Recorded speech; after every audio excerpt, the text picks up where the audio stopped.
Voici donc la démonstration qui a été écrite par Euclide il y a 23 siècles, dans le premier livre de ces éléments, proposition 47. C'est donc un triangle rectangle sur lequel on a construit un carré sur chacun de ses côtés.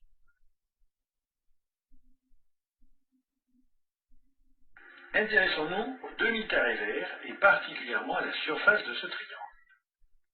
L'aire de cette surface ne varie pas lorsque l'un de ses sommets se déplace parallèlement au côté opposé.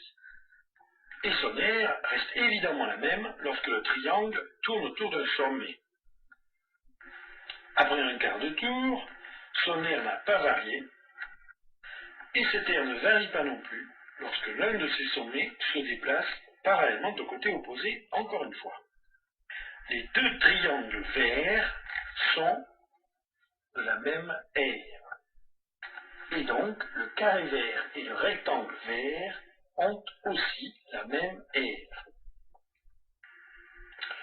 Refaisons les mêmes transformations à partir du carré bleu. On s'intéresse au demi-carré vert foncé et particulièrement à la surface de ce triangle.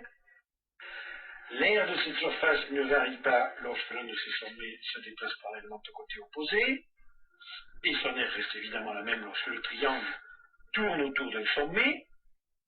Après un quart de tour, son aire n'a pas varié, et ne varie pas non plus lorsque l'un des sommets se déplace parallèlement à l'autre côté opposé. Les deux triangles vert foncé ont la même aire. Et donc, le carré vert foncé et le rectangle vert foncé ont la même aire. Chaque carré a même aire finalement que le rectangle de même teinte.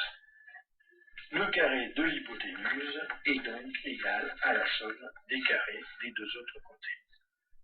C'est bien le théorème de Pythagore.